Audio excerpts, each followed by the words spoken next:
The alarm sounds echoed through the corridors of the Vorthak mining station on Kepler 442b.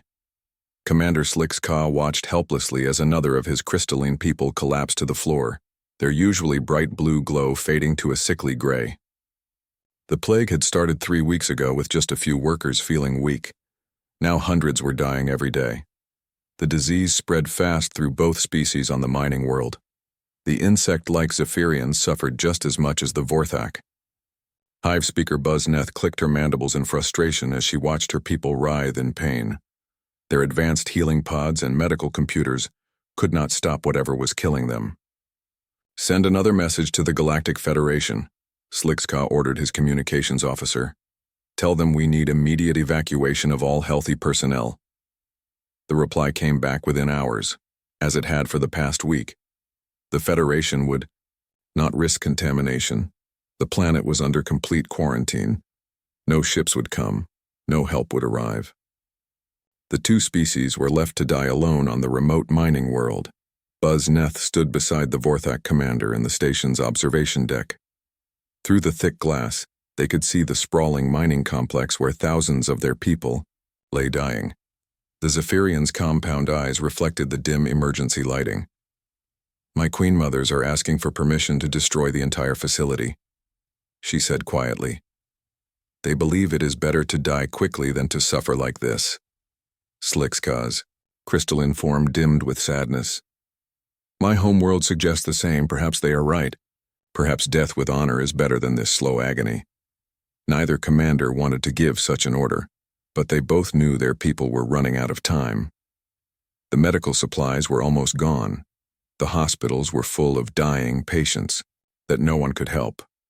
Soon, there would be no one left alive to operate the mining equipment or even send messages home. That was when the sensors detected 3 ships approaching the system. "Unknown vessels, this is Vorthak Mining Station Alpha," the communications officer called out. "You are approaching a quarantined system. Deadly plague present. Do not approach the planet." The response surprised everyone in the command center. "Mining, Station Alpha. This is Captain Paul Thompson of the human medical ship Compassion. We received your distress calls. We are here to help." Slickska and Buzneth looked at each other in confusion. They had heard of humans, the new species that had recently joined the galactic community. But no one had ever mentioned human medical ships before. "Captain Thompson," Slickska replied carefully, "you do not understand. This is a biological contamination zone. Our most advanced medical technology cannot treat this disease. You should leave immediately before your crew becomes infected." "Understood, Commander. We are aware of the risks. Please prepare landing zones for our medical teams." The 2 alien commanders watched their screens in disbelief as the 3 human ships moved closer to their world. These vessels looked different from any military or cargo ships they had seen. They were painted white with large red symbols on their sides. The ships were massive, easily the size of battle cruisers, but they showed no weapons on their hulls. "Captain Thompson," Buzneth interrupted, "what is the meaning of those red symbols on your ships?" "Those are medical crosses, Hive Speaker. They identify our vessels as non-combatant medical ships. We are here to provide emergency medical assistance." Neither alien understood what that meant. In their experience, when a plague broke out, ships either stayed away or came to collect whatever valuable materials they could salvage after everyone died. The idea of deliberately flying into a plague zone to help strangers was completely foreign to them. "Are you research scientists?" Slickska asked. "Do you wish to study our disease for your own medical advancement?" There was a pause before Captain Thompson replied, "No, Commander. We are here to treat your sick and injured.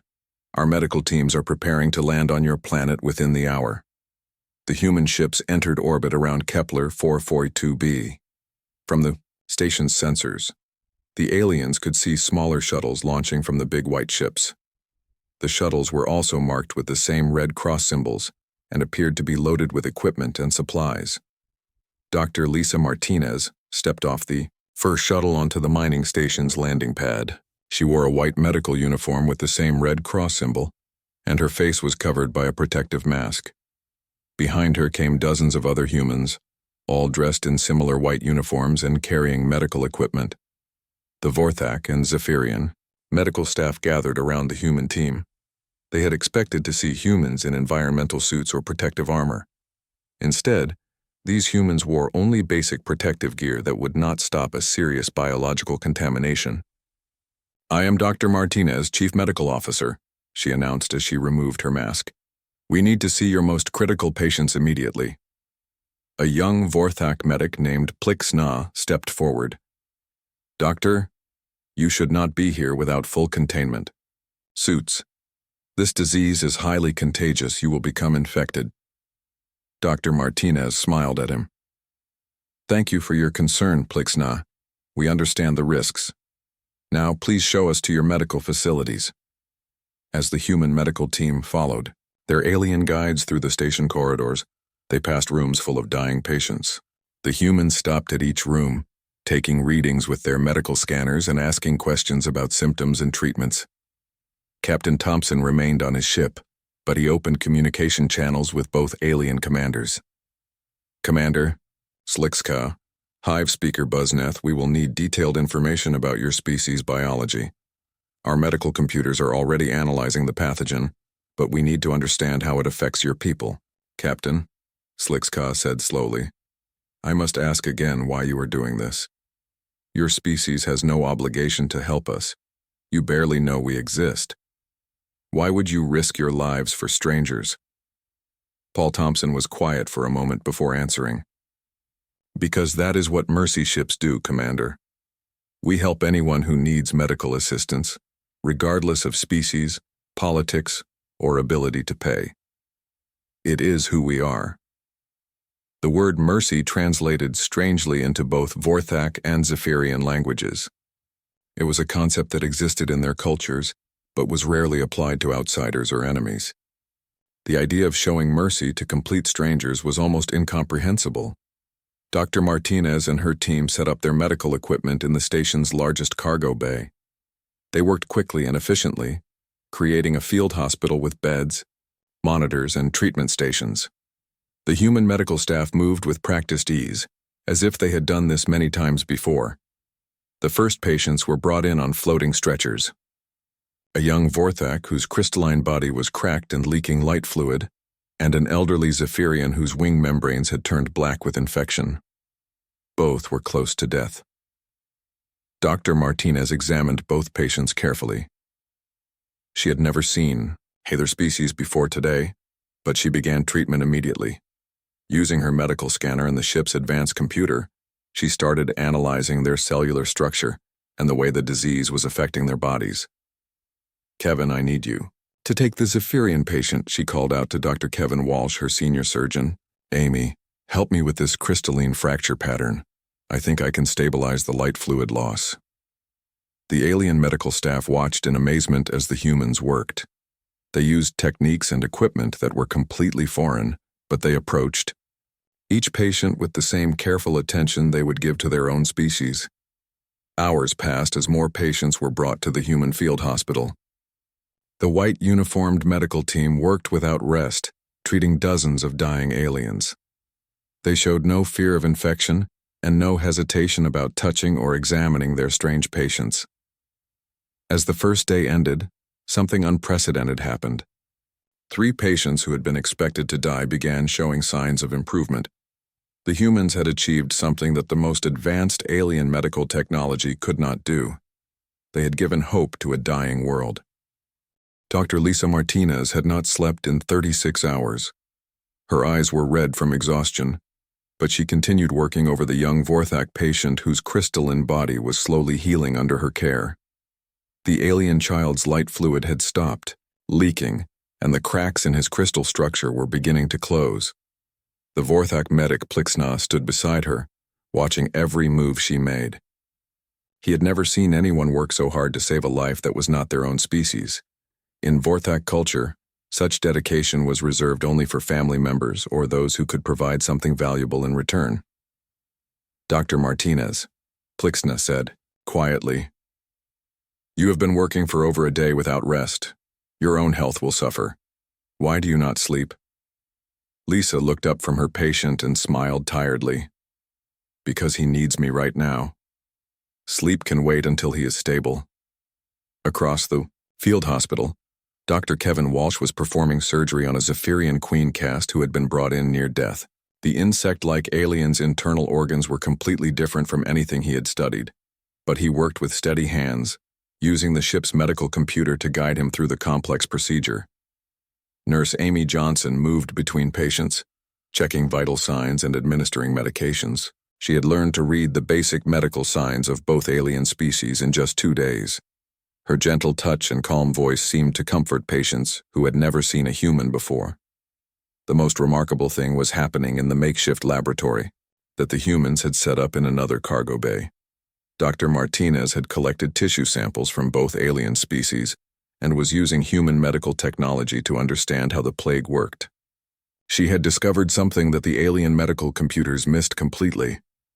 "Captain Thompson," she called over the communication system, "I need to speak with both alien commanders immediately." Within minutes, Commander Slickska and Hive Speaker Buzneth arrived at the human field hospital. They moved carefully around the beds full of their people, many of whom were showing improvement for the first time in weeks. "What have you found, Doctor?" Slickska asked.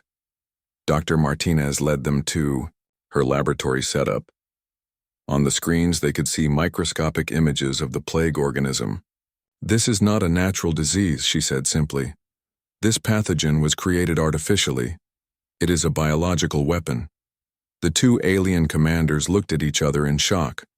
Biological weapons had been banned by galactic law for over 1,000 years. The penalties for using them were severe, including complete destruction of the guilty species' homeworld. "Are you certain?" Buzneth asked, her compound eyes focusing intently on the medical data. "Completely certain. Look at these genetic markers." Dr. Martinez pointed to specific patterns on the screen. This organism was designed to attack the specific cellular structures of both Vorthak and Zephyrian biology. It could not have evolved, naturally, to be so perfectly targeted. Who would do such a thing? Slickska's crystalline form flickered with anger. "I do not know yet," Lisa replied, "but I am sharing all this information with both of your home governments immediately. They need to know that someone in the galaxy is testing illegal biological weapons on frontier colonies." Plixna stepped forward nervously. "Dr. Martinez, this information is very valuable. Surely you want something in exchange for sharing it with us." Lisa looked at him with confusion. "Want something? Like what? Mining rights, perhaps? Or exclusive trade agreements? Information like this could give your species significant advantages in negotiations with our governments." The human doctor shook her head. "We are not here for profit or political gain.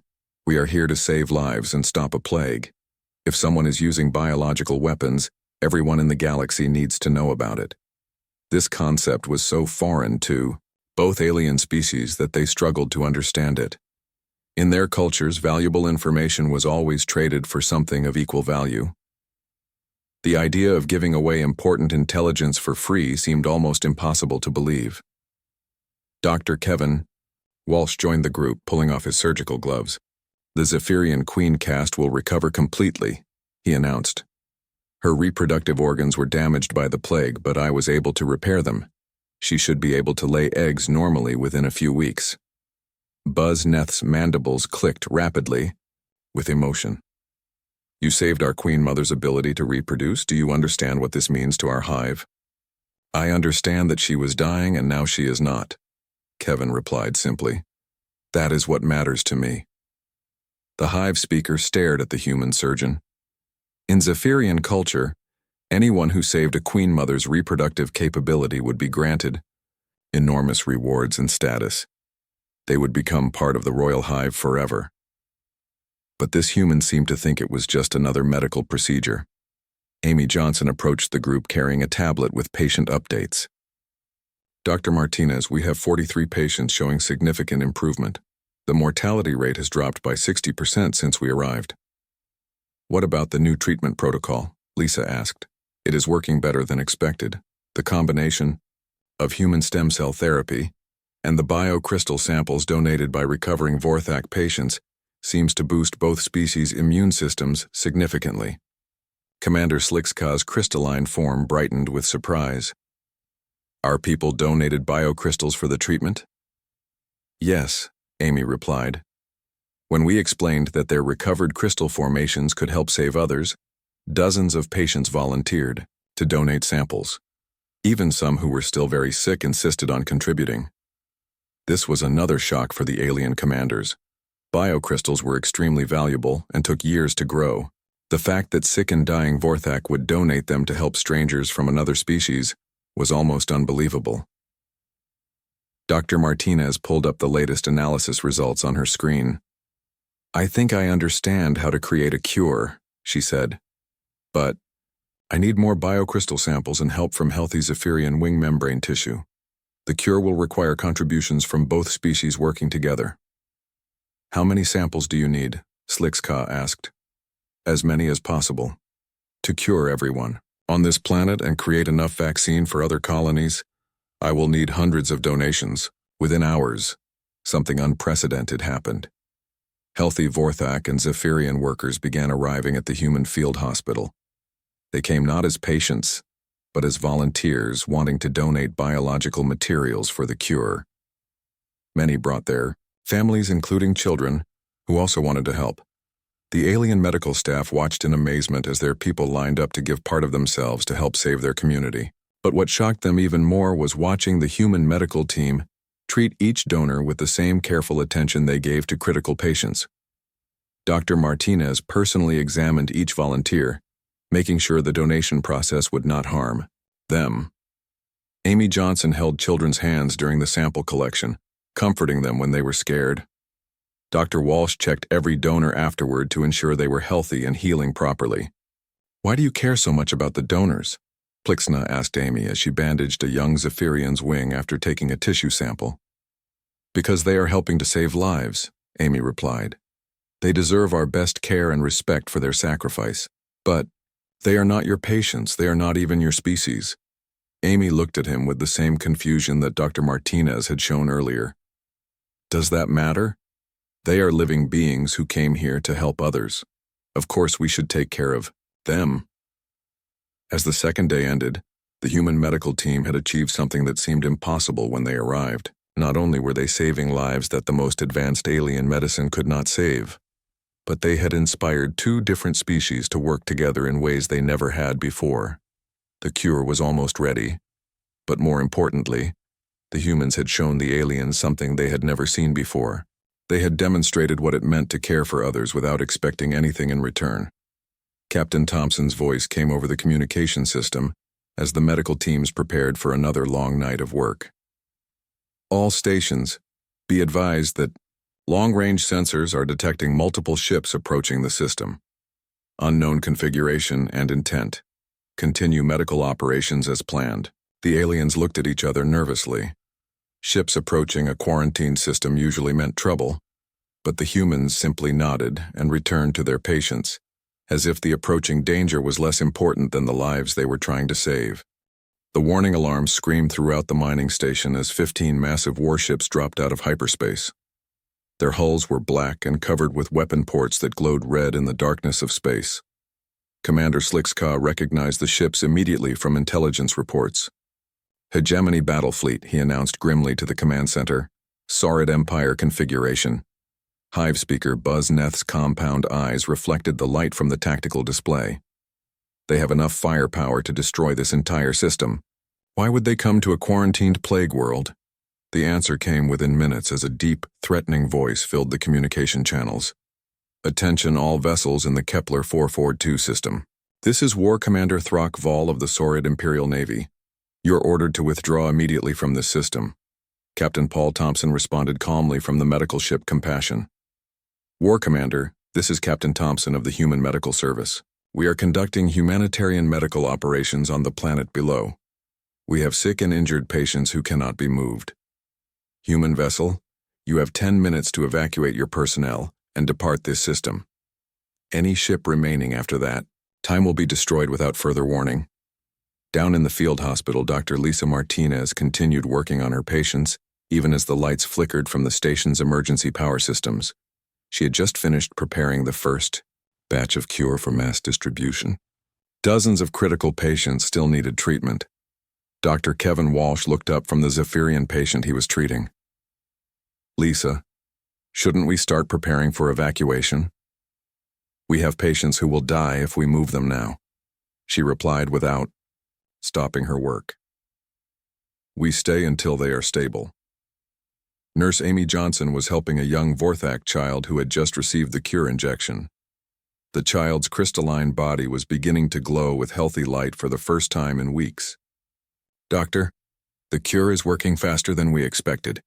This child should be completely recovered within hours." The communication system crackled to life with Captain Thompson's voice. "All medical personnel, this is the captain. We have been ordered to evacuate immediately. However, I am not abandoning our patients. Medical operations will continue as planned." Commander Slixka and Hive Speaker Buzz Neth rushed to the human field hospital. They found Dr. Martinez calmly preparing more doses of the cure while explosions from weapons tests lit up the space around the planet. "Dr. Martinez," Slixka said urgently, "you must leave now. The hegemony will destroy your ships. They are not known for showing mercy to anyone." Lisa looked up from her work. "Commander, I have over 200 patients in critical condition. Moving them now would kill most of them. We cannot abandon them. But you will all die if you stay." Buzneth clicked her mandibles nervously. "The Saurid do not make empty threats." "Then we die doing our job," Dr. Martinez said simply, returning to her work. The alien commanders could not understand this response. In their cultures, tactical retreat when facing overwhelming force was considered wise and honorable. The idea of choosing certain death over abandoning strangers was completely foreign to their way of thinking. Amy Johnson approached them carrying a tablet with patient data. "We need to distribute the cure to the remaining patients within the next 4 hours, or the delay will allow the plague to mutate around our treatment. If that happens, we start over from the beginning." War Commander Throckval's voice boomed through the communication system again. "Human vessels, your time limit has expired. Prepare to be destroyed." Captain Thompson's response was broadcast on all frequencies so that every ship in the system could hear it. "War Commander, this is a medical vessel providing humanitarian aid to plague victims. We are unarmed and operating under the protection of galactic medical neutrality laws. We pose no military threat to your forces." There was a long pause before the Saurid commander replied. "There are no neutrality laws in this system, human. You have 30 seconds to begin evacuation procedures." "Negative, War Commander. We have patients who cannot be moved. We will continue medical operations." The first weapons blast struck the Compassion's shields, causing the entire ship to shake violently. Emergency lights activated throughout the vessel as primary power systems strained to absorb the attack. In the field hospital, equipment toppled over and several patients fell from their beds. The human medical staff immediately began checking on their patients, helping them back onto stretchers and making sure none were injured by falling debris. Dr. Walsh steadied himself against a medical console as another blast rocked the ship. "The hegemony is really firing on a medical vessel. I cannot believe they would violate galactic law so openly." "Believe it," Lisa said as she helped an elderly Vorthak back onto his bed. "But we have a job to do regardless of what they are shooting at us." The alien patients and medical staff watched in amazement as the humans continued working, despite the weapons fire. When a blast knocked out power to part of the medical bay, Amy Johnson calmly switched to battery-powered equipment and continued, treating patients by emergency lighting. Commander Slixka spoke into his communicator. "All Vorthak defense ships, this is Commander Slixka. The humans are protecting our people with their lives. We cannot allow this to continue." "Negative. Commander," Dr. Martinez called out to him. "Medical vessels cannot accept military protection. It would violate our non-combatant status and make us legitimate military targets." "You are already being fired upon," Slixka pointed out. "Yes, but illegally.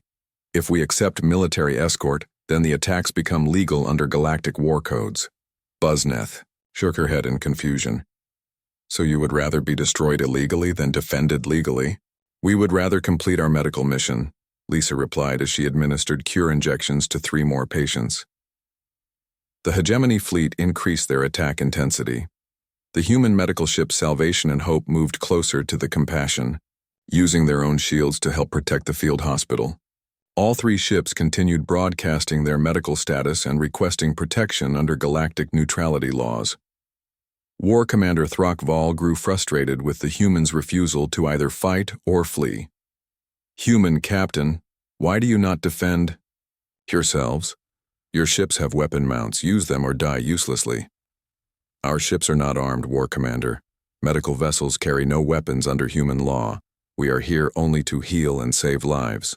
Then you are fools who will die for nothing. Captain Thompson's voice remained calm despite the explosions surrounding his ship. We are dying for something very important, War Commander. We are dying to save lives and uphold the principle that medical aid should be available to all beings, regardless of politics or species. The Saurid commander fell silent. In his culture, dying in battle was honorable, but dying without fighting was considered the act of cowards or weaklings. Yet these humans were choosing death while continuing to work calmly to save alien lives. Dr.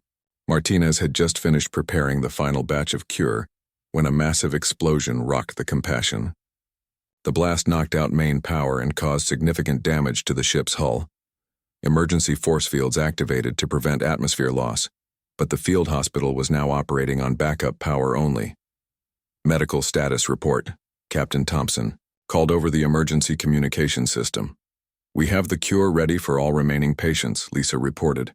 We need 2 more hours to complete distribution and stabilize the critical cases. Understood, Doctor. We will give you those 2 hours. As if responding to the captain's determination, the crews of all 3 medical ships worked to keep their vessels operational despite the continuing bombardment. Engineers rerouted power systems, while damage control teams sealed hull breaches. The ships were being destroyed around them, but the medical teams never stopped working. In the field hospital, something remarkable was happening. Forthak and Zephyrian patients who had received the cure and were strong enough to move began helping the human medical staff. They carried supplies, comforted frightened patients, and assisted with treatments. The most critical moment came when a direct hit damaged the ship's medical computer systems. Without the computer guidance, Dr. Martinez could not monitor the complex biochemistry needed to administer the remaining cure safely.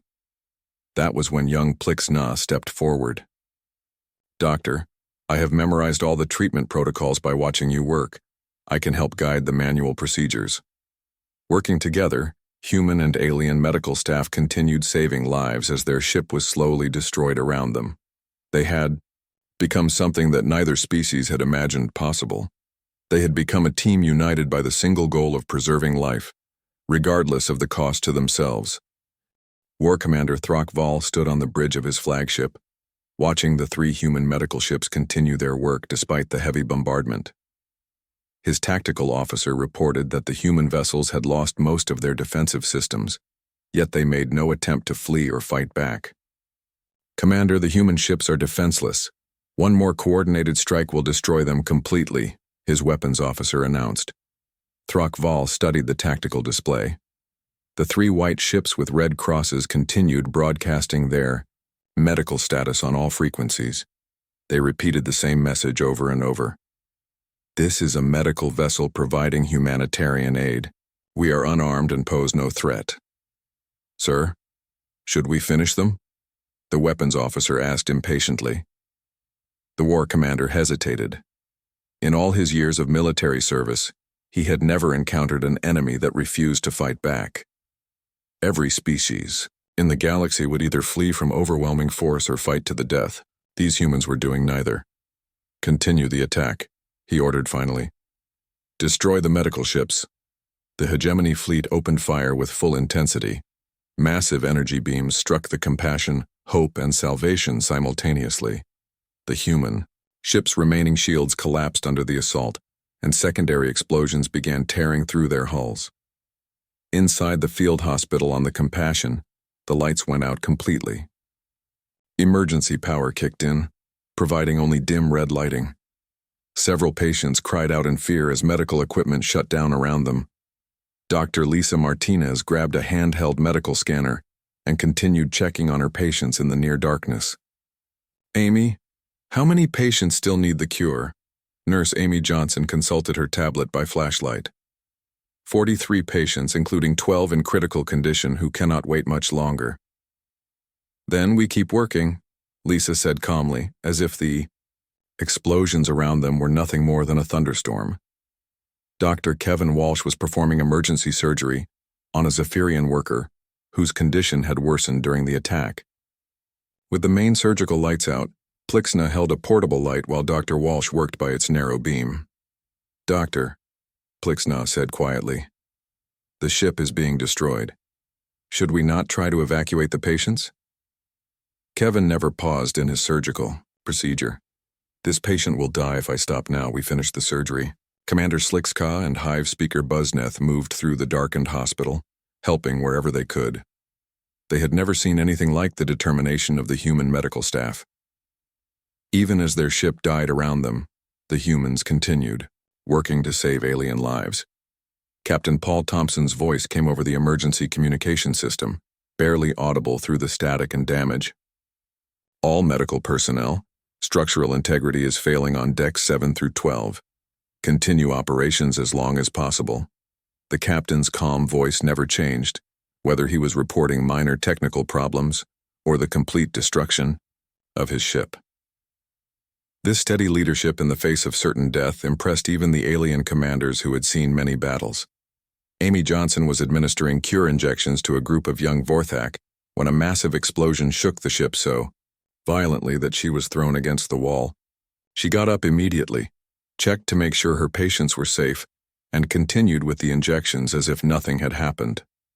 "Nurse Johnson," Buzneth said in amazement, "you are injured. You are bleeding from your head." Amy touched her forehead and felt the wetness, but she shrugged. "It is just a cut. These children need their medicine more than I need a bandage." The Hive Speaker stared at the human nurse. In Zephyrian culture, personal injury always took priority over other concerns. The idea of ignoring one's own wounds to help others was almost incomprehensible. That was when the defining moment of the battle occurred. A damaged hegemony cruiser struck by accidental friendly fire during the chaotic bombardment began sending out distress signals. The Saurid ship had lost power and was drifting toward the planet's atmosphere where it would burn up within minutes. "This is Cruiser Talon requesting immediate assistance," came the desperate call from the damaged ship. "We have severe casualties and are losing life support. Any vessel capable of rescue, please respond." Every ship in the system heard the call. The surviving Vorthak and Zephyrian vessels were too small and poorly equipped for rescue operations. The remaining hegemony ships were too busy attacking the human medical vessels to help their own damaged cruiser. Captain Thompson's response shocked everyone in the system. "Cruiser Talon, this is Captain Thompson of the medical ship Compassion.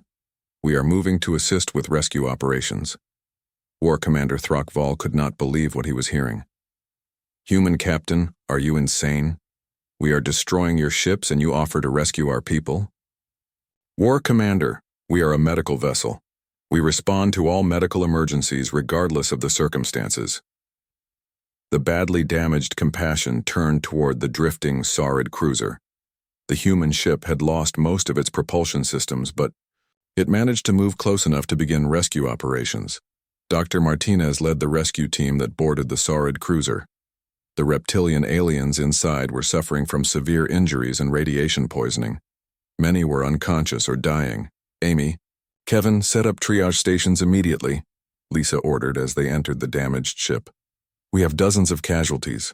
The human medical team began treating Saurid warriors with the same care they had shown to Vorthak and Zephyrian patients.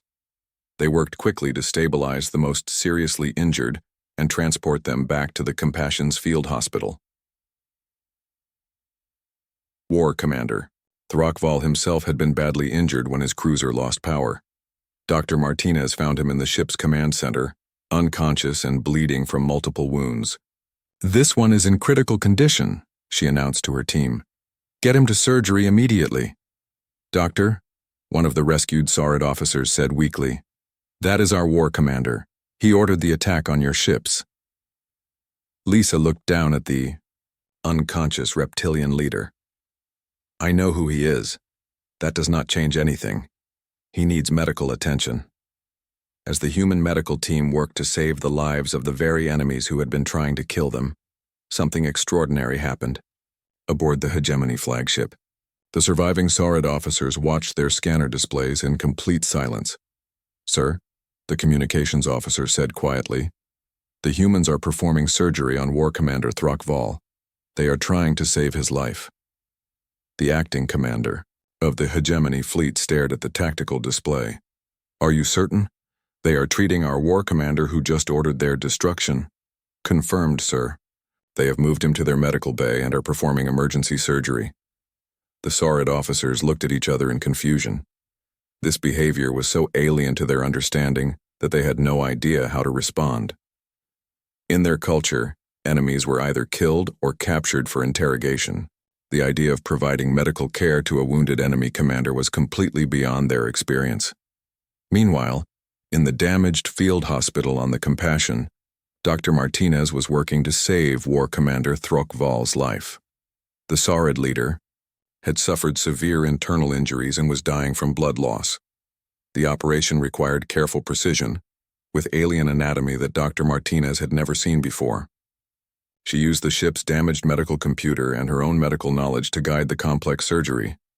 "His vital signs are stabilizing," Dr. Walsh reported as he assisted with the operation.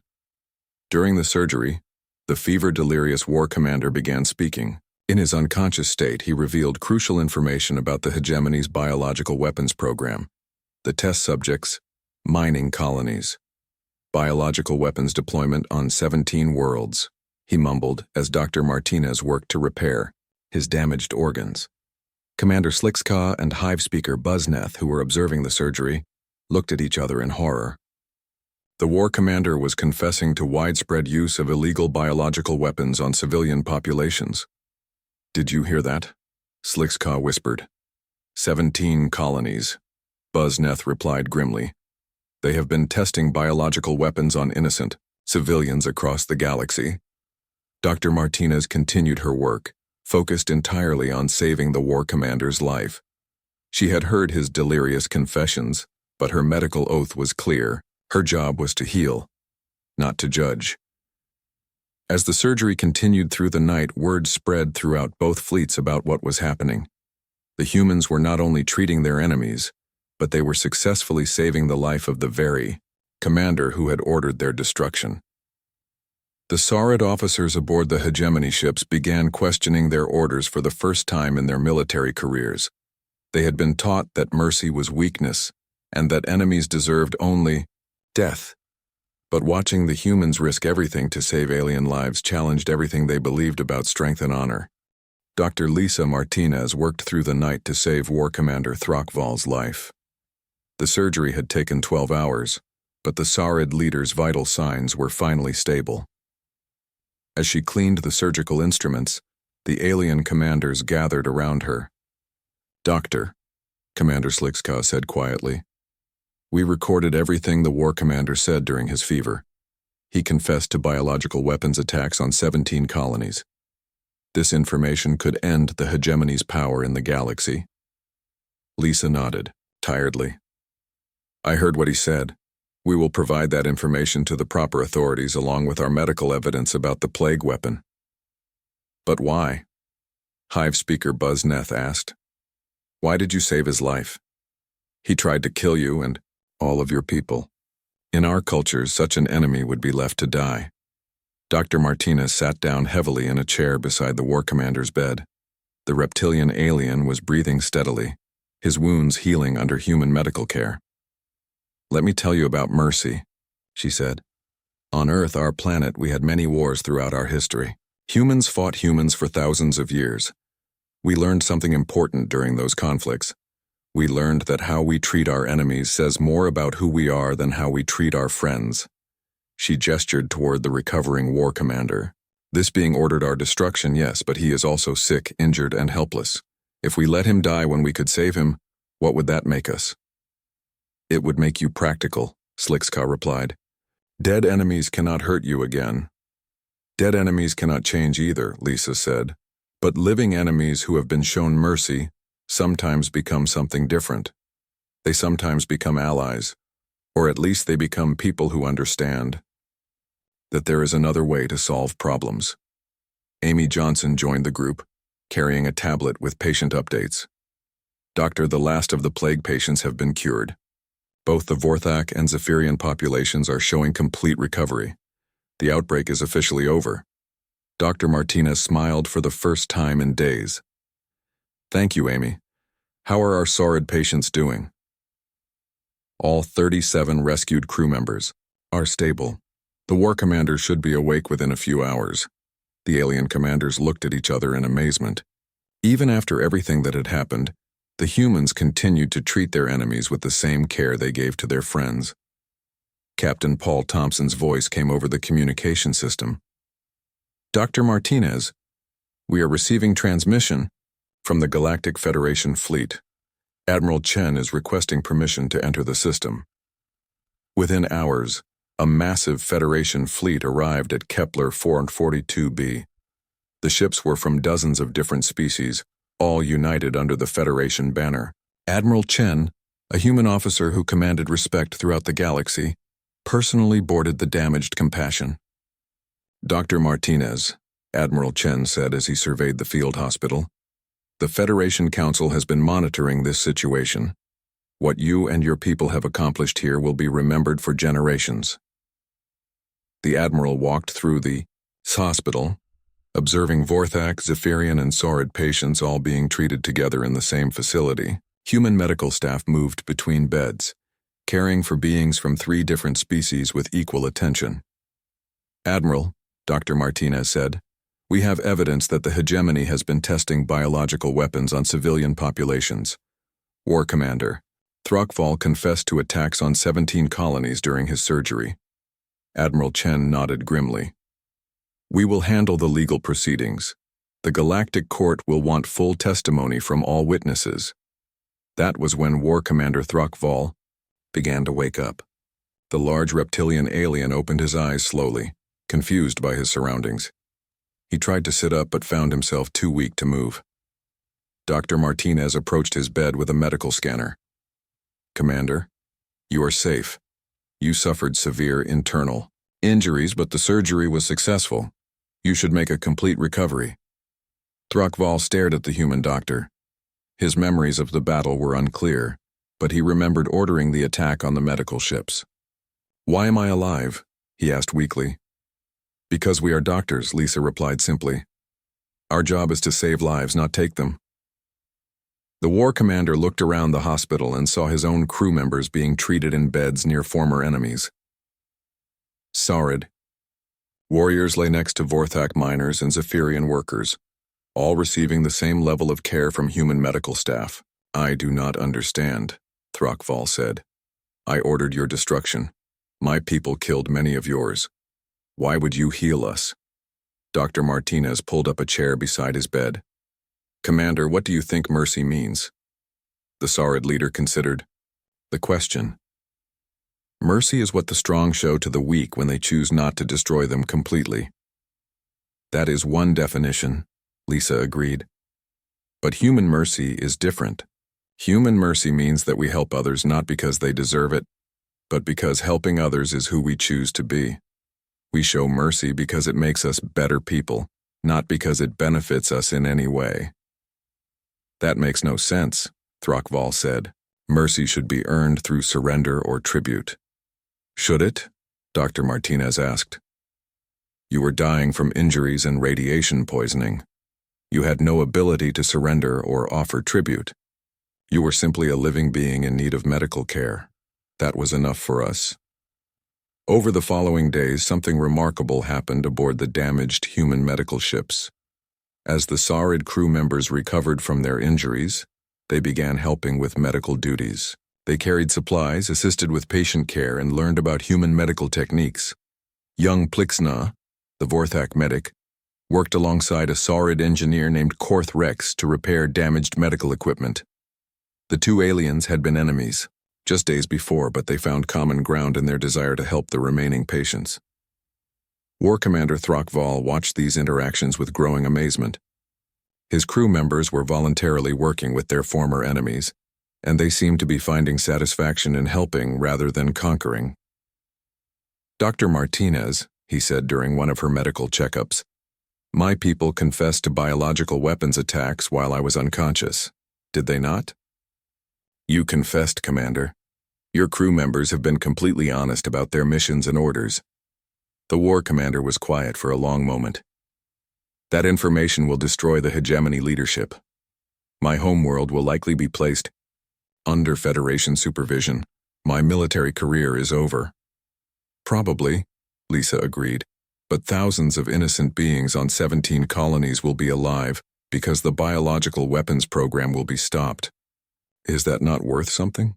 Throckval thought about this. "In my culture, personal honor and military success are the highest values. But watching your people work, seeing how you treat enemies and strangers, I begin to think that perhaps there are more important things than winning battles." The formal hearings took place aboard Admiral Chen's flagship. War Commander Throckval voluntarily provided complete testimony about the hegemony's illegal weapons program. His crew members confirmed the details and provided additional evidence. The Galactic Court found the hegemony leadership guilty of war crimes and crimes against sentient life. The biological weapons program was dismantled, and reparations were ordered for all affected colonies. But the most significant outcome was the establishment of the Galactic Medical Accords. Based on human principles of medical neutrality and mercy, the new laws protected medical vessels and personnel throughout the galaxy. Medical ships would be allowed to operate in any system, regardless of political conflicts, and attacking medical vessels became one of the most serious crimes in galactic law. Dr. Martinez was appointed as the first director of Galactic Medical Services, coordinating humanitarian missions across all Federation worlds. Captain Thompson received command of the new Joint Species Medical Fleet, with crews trained in human mercy principles. The 3 original human medical ships, Compassion, Hope, and Salvation, were repaired and upgraded to serve as training vessels for the new Galactic Medical Service. Students from dozens of species came to learn not just human medical techniques, but human approaches to compassion and mercy. War Commander Throckval made an unexpected request. He asked to join the medical service as a volunteer. "I have spent my life learning how to destroy," he told Dr. Martinez. "I would like to spend whatever time remains learning how to heal." His application was accepted. Years later, the former war commander worked as a medical transport coordinator, helping to deliver aid to remote colonies throughout the galaxy. He often told new recruits about the day he learned what mercy really meant. "I thought mercy was weakness," he would say. "I thought it was something the strong granted to the weak out of pity or politics. But I learned that mercy is the greatest strength any being can possess. It is the power to transform enemies into allies, hatred into understanding, and war into peace." The medical ships continued their missions throughout the galaxy, always marked with the simple red cross that had become the universal symbol of mercy. And wherever they went, beings of all species learned what Dr. Martinez had tried to explain that day in the field hospital. Mercy was not about deserving help. Mercy was about choosing to help, because helping others was simply the right thing to do. That choice, more than any weapon or technology, became humanity's greatest contribution to galactic civilization.